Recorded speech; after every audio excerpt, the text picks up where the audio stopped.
मध्ये जो तुम्ही मोर्चा काढला त्यावरून देखील फडणवीस आज असं म्हणाले की जे काही आंदोलन झालं त्यामध्ये उद्धव ठाकरे स्वतः चपलेनं जोडे मारो आंदोलन तुमचं त्याच्यावर देखील त्यांनी टीका केली की एका मोठ्या पक्षाला किंवा असं हे शोभतं का असं त्यांचं म्हणणं होतं. मला वाटतं जे पक्ष जसं भाजप असेल, मिंदे असेल, हे जे लोक छत्रपती शिवरायांच्या पुतळ्यात भ्रष्टाचार करू शकतात, त्यांना जोडे काय, तो जोडा तर खूप साफ होता.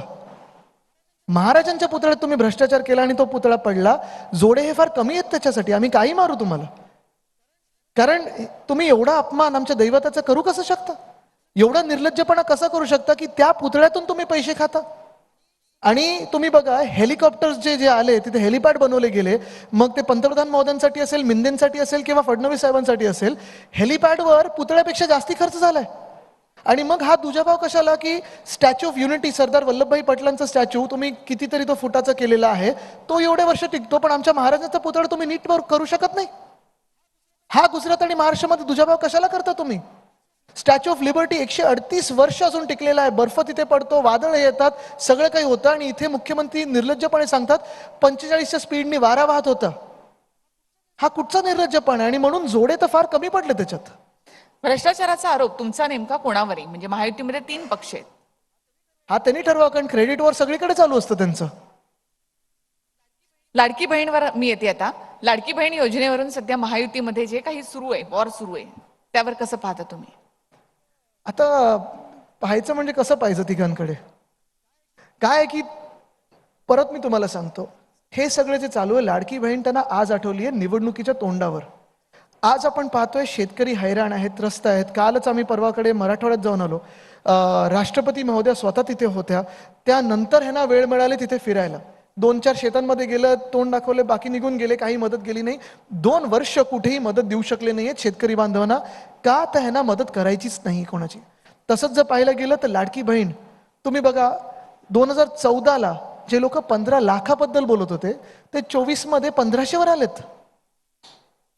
केवढा मोठा फरक आहे हा. 15 लाखाबद्दल बोलणारे 1500 वर आलेले आहेत. जर ह्यांचं सरकार बसलं तर ते 15 मधून पण 2, म्हणजे 1500 मधून पण 2 शून्य काढतील आणि 15 रुपये देतील. ह्यांना लाजा नाही आहेत. शेतकऱ्यांना मदत निधी म्हणून जे जाते ते असेच देतात ना. 2 रुपयाचा चेक, कुठे कुठे 60 रुपयाचा चेक आपण पाहिलेले, आपण पण रिपोर्टिंग केलं त्याच्यावर. आणि हे निर्लज्ज सरकार, हे निर्दयी सरकार आहे.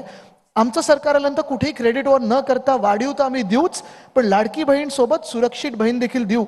ह्यांची बहीण खरोखर लाडकी असती तर ह्यांच्या भाजपालांनी, म्हणजे भाजपचे राज्यपाल महोदयांनी आमचा शक्ती कायदा राष्ट्रपतींकडे नसता पाठवला. 4 वर्ष प्रलंबित होता शक्ती कायदा, ते नसतं केलं. जर ह्यांची लाडकी बहीण खरोखर लाडकी असती तर सुप्रियाताई सुळेंना शिवी देणारे मंत्री महोदय त्यांनी लगेच लाथ मारून काढून टाकले असते.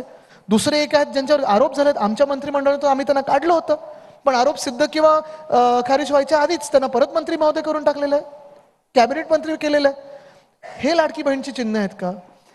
जी जी भाजप लाडकी बहीण बद्दल बोलते त्यांचेच नेते जाऊन त्या रेवण्णासाठी प्रचार करून येतात. हे माहिती असून की त्यांनी 2500 महिलांचं शोषण केलेलं आहे, त्यांच्यावर रेप केलेला आहे आणि व्हिडिओज आहेत त्याचे.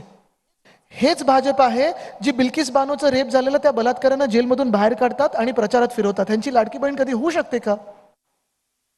सुरुवातीला तुम्ही लाडकी बहीण योजनेवर टीका केली, 1500 रुपये कसे देणार किंवा त्यामुळे आम्ही नाही विचारलं कसे देणार. आम्ही सांगतोय वाढीव देऊ. हे जे 15 लाख देत होते पहिले, नंतर बोलले जुमला, आता 1500 बद्दल बोलायला लागले, तर उद्या 15 रुपये देतील. म्हणजे ती योजना वर्क करते असं तुम्हाला वाटतं? काँग्रेसची योजना ढापलेली आहे आणि वापरलेली आहे, आणि तेही कमी याच्यात. हे चायनीज कॉपी सारखं आहे, चीप कॉपी करून वाटतात भाजपवाले.